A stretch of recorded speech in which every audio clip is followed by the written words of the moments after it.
एक महात्मा तो कहते थे, महाराज दुख का कारण क्या है? बोले सुख की कामना ही दुख का कारण है। सुख की कामना ही दुख का कारण है। हम सुख की कामना में ही दुखी हो जाते हैं। दुख कोई अलग वस्तु नहीं है, अपितु सुख की इच्छा ही दुख को पैदा करती है। हम चाहते हैं कि ये वस्तु हमें मिल जाए, हम सुखी हो जाएं, और वो वस्तु नहीं मिली तो उस वस्तु की इच्छा होने के कारण हम दुखी हो गए। तो मूलतः सुख की कामना के कारण ही दुख की प्राप्ति होती है। सुख दुख दोनों की निवृत्ति हो जाए, सुखस्य दुखस्य च सुखस्य च अत्यंतोपरतिर्यत्र, अत्यंत उपरति माने आत्यंतिक निवृत्ति हो जाए। बोले ये कैसे होगी? कहते आध्यात्मिक योग की प्राप्ति। हम भगवान को प्राप्त कर लें, भगवान से हम जुड़ जाएं। बोले इसके लिए क्या करना होगा? तो कपिल भगवान कहते हैं इसके लिए कुसंग का त्याग करके सत्संग करना होगा। प्रसंगमजरम पाशम आत्मनक कवयो विदुः। प्रसंगमजरम पाशम, कुसंग ही ऐसा पास है जिस पास में बंध जाने के कारण हम भगवान के चरणों तक नहीं पहुंच पाते। कहते हैं कि कुसंग छूट जाए और हमारे जीवन में सत्संग आ जाए। सएव साधु सुकृतो मोक्ष द्वारम अपावृतम। संत का संग मिल जाए तो क्या होगा? बोले मोक्ष द्वारम अपावृतम, मोक्ष का द्वार खुल जाएगा।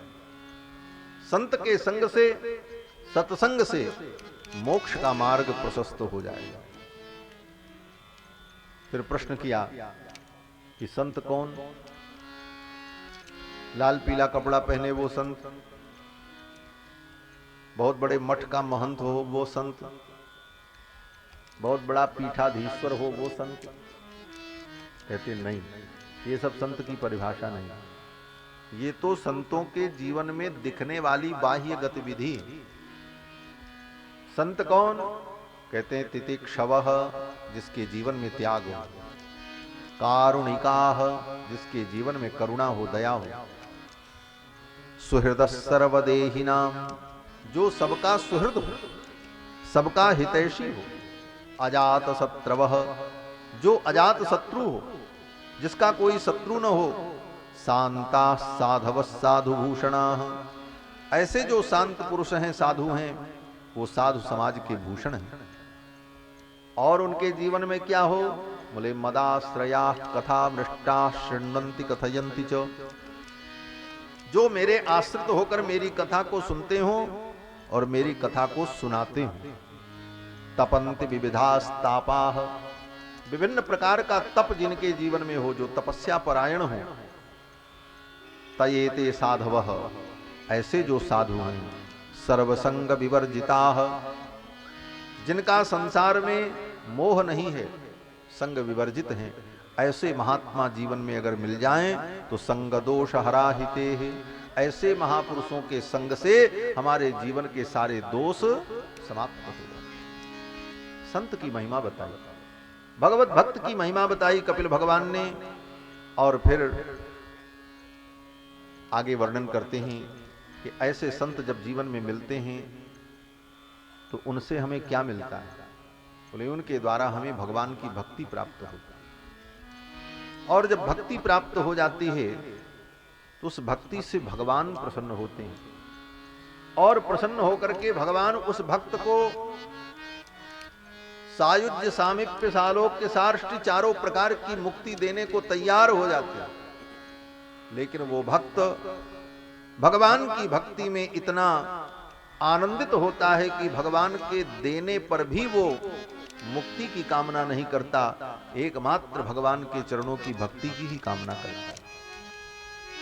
इसी को गोस्वामी जी महाराज कहते हैं, अर्थ न धर्म न काम रुचि गति न चहुंच निर्वाण, जन्म जन्म रति राम पद यह वरदान न आन।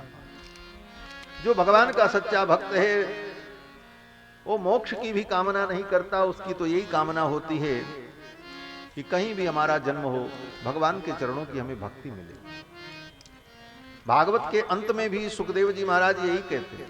भागवत के अंत में श्री सूत जी महाराज शौनकादि मुनियों को यही बताते हैं कि भवे भवे यथा भक्ति पादयोस्तव जायते तथा कुरुस्व देवेश नाथस्वन्नो यत प्रभो। हे प्रभो, भवे भवे यथा भक्ति, कहीं भी हमारा जन्म हो, मैं किसी जोनि में जाऊं, आपके चरणों की भक्ति मुझे प्राप्त हो, यही मुझे चाहिए।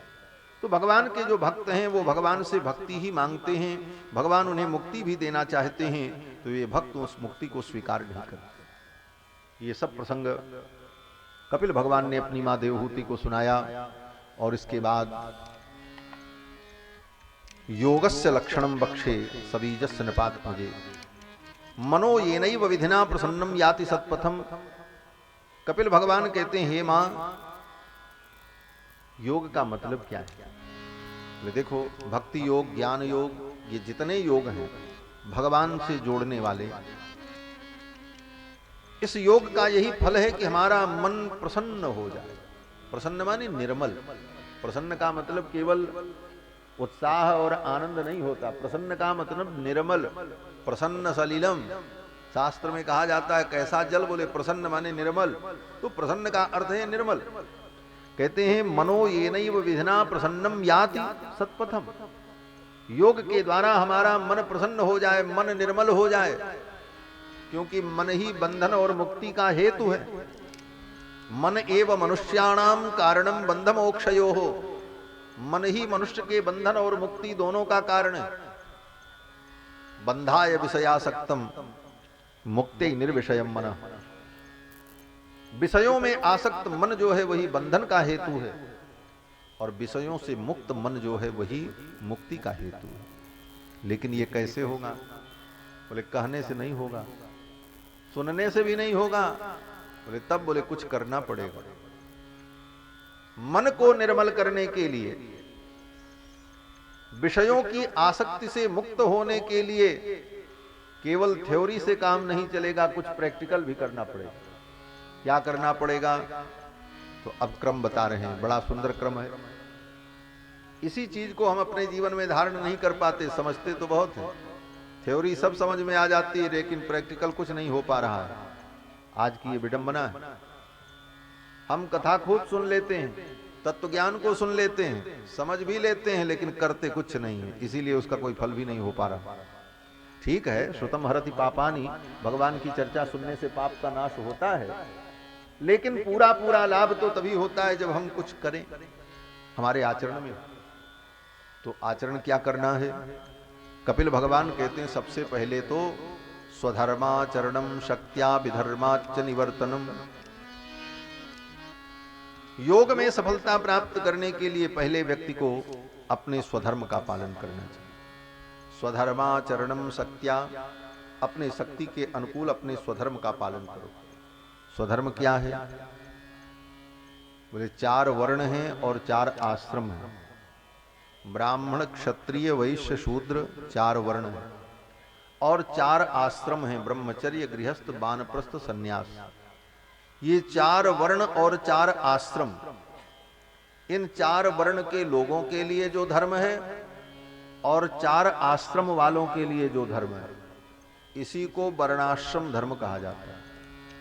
ये वर्णाश्रम धर्म ही सनातन धर्म है।